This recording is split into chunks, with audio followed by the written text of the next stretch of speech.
Sempre fui fascinado pelas histórias dos exploradores, do Ártico, da Antártida. Quando eu descobri que era possível fazer uma residência artística, que existia um projeto chamado The Arctic Circle, em que fazia uma seleção de artistas anual para passar 3 semanas no Ártico. Eu percebo no trabalho do Marcelo uma relação muito grande com uma linha que é importantíssima para entender a arte brasileira, que é a relação com a paisagem. A gente costuma achar que paisagem e natureza são a mesma coisa. E na verdade não, a natureza está lá e a paisagem é uma noção que nós inventamos, porque o ser humano está sempre se medindo com a natureza. O contato de fato com a obra dele foi na primeira edição do Prêmio Pipa, que ele foi um dos 4 finalistas e que ganhou o prêmio do voto popular, ou seja, dos visitantes do museu ao longo da exposição do Pipa. E me interessou muito essa possibilidade de uma paisagem contemporânea. É como se fosse uma paisagem não natural, né? Essa paisagem quase que imaginária, quase que sublime, de aquilo que não pode ser representado e que ganha uma representacionalidade. Paisagens reais e mentais ao mesmo tempo, ficcionais e naturais. Essa ambiguidade e essa maneira de lidar com a paisagem me pareceu um elemento interessante do trabalho dele. Eu quero ter um enfrentamento com o lugar e eu quero que esse lugar me traga as dúvidas. Eu levei um kitzinho básico de coisas que eu estou acostumado a trabalhar, lacre, meu GPS, algumas fitas para inscrição, né, adesivos que eu posso deixar nos lugares e algumas ideias de ações que eu podia fazer no lugar, mas tudo muito vago, tudo muito aberto. Eu deixei que o lugar trouxesse para mim aquilo que ele queria trazer. Eu acho que o isolamento é a melhor parte da residência. Não só dessa, mas de todas.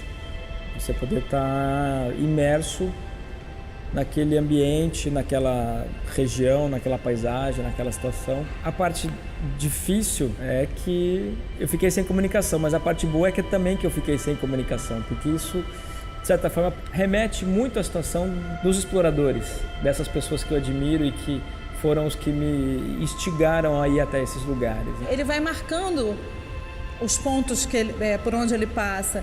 E essa marcação, esses pontos, se a gente liga os pontos, a gente tem uma linha, a gente tem um traço. E isso é desenho. Para cada projeto eu abro um caderno novo. Ele funciona como se fosse minha ancoragem. Aquele ali é meu porto seguro que eu posso voltar, ver o que eu pensei primeiramente, como é que o trabalho se desenvolveu e como é que ele está hoje. E aí os desenhos, eles são não só uma leitura do lugar, mas como uma anotação, uma ideia, um desenho técnico, um projeto, até textos, né? Para mim isso tudo é parte desses desenhos, dessas colagens que entram no caderno. Porque é muito fácil no primeiro olhar você chegar e falar uau, e sair batendo foto e depois você olha aquelas fotos, elas são todas fotos de turista, que qualquer turista podia fazer, porque você está tão tomado, tão fascinado por aquilo que é tão diferente. Mas passado esse susto inicial, parece que as coisas elas têm um tempo de maturação mais inteligente. As coisas acontecem no tempo que tem que acontecer, né? E no caso daqui, demorei esse ano inteiro. A gente está ocupando aqui no Rio de Janeiro, no Paço Imperial, uma sala da qual eu gosto muito, que é a Terreiro do Paço, onde literalmente Dom João VI pisou, que guarda a memória, né, do que foi esse prédio. Como essa é uma sala muito comprida, intuitivamente a gente desenhou a exposição rumo ao norte. Primeiro segmento é um segmento que a gente chama de navegação. Existem nesse segmento 2 trabalhos anteriores do Marcelo. A exposição ela tem 8 trabalhos inéditos e esses 2 que são Ilha Elephant e Maré 1.3. E junto com esses 2 trabalhos a gente botou a Line in the Arctic e o Driftwood. Aí a gente chega num conjunto meio central de objetos escultóricos. O título do trabalho é A Deriva. Eu considero que eles são meio uma passagem. Então a gente se permite ficar à deriva junto com esses icebergs e chega em trabalhos que são quase um relato de viagem, um caderno de viagem ao arquipélago de Svalbard, que foi o lugar onde o Marcelo ficou navegando durante 3 semanas. E é interessante como, simbolicamente, esses trabalhos também são um arquipélago, porque cada um é muito diferente do outro, então é como se cada ilha tivesse a sua identidade e ao mesmo tempo eles guardam uma noção, uma filiação em comum.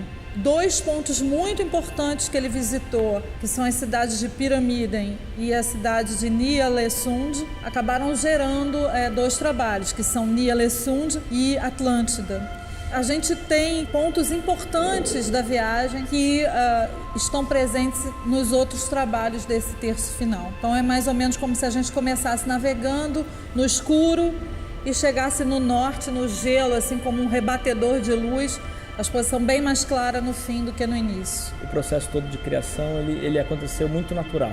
Os trabalhos iam vindo. À medida que eu finalizava um corpo de trabalhos, o que a Daniela tem chamado de ilhas, né? Que é como se fosse um grande arquipélago e você navega entre as ilhas. Eu gostei muito dessa ideia. Então, à medida que uma ilha estava ali bem formadinha, bem preparada, eu já conseguia estender as ideias para outras frentes de trabalho. Num primeiro momento, as pessoas olham o trabalho, falam de paisagem, falam de pintura, falam do sublime, da relação com os pintores do século XIX. Isso tudo é absolutamente procedente. Mas o Marcelo ele tem uma relação muito grande com a memória e com essa memória alheia. É como se ele soubesse que a gente se engrandece muito com o olhar do outro. Então ele está sempre tentando enxergar o mundo, essa paisagem, essa natureza, através dos caminhos e dos olhares de outras pessoas. Essa exposição é muito bonita nisso, porque além dele ter refeito o caminho dos grandes expedicionários nórdicos e ingleses do século XIX, então a exposição de certa maneira é um tributo a esses heróis, ela também se relaciona com a memória desses povoados, dessas micropopulações que enfrentam esse gelo cotidianamente. E estar no Rio de Janeiro, e ainda mais no Paço Imperial, que é um lugar que tem a história incrustada realmente nas paredes, eu me sinto muito honrado de estar podendo expor nesse espaço aqui. É muito difícil montar uma exposição desse tamanho. Eu acho que talvez ele vá ter noção daqui a pouco do que ele fez. Ele fez uma coisa muito difícil. Essa bola grande que chama planeta Terra, isso é fascinante. E a ideia da paisagem, né, a leitura que a gente tem desse espaço, para mim isso acho que não vejo quando isso pode acabar ou quando essa pesquisa pode ser finalizada. Para mim, eu sigo fazendo à medida que eu sou fascinado. Eu acho que isso é importante, né? Esse fator de maravilhamento frente às coisas. E é isso que é o combustível do meu trabalho. Então, à medida que eu for caminhando por esse mundo e for ficando maravilhado com ele, eu acho que eu nunca vou parar de produzir.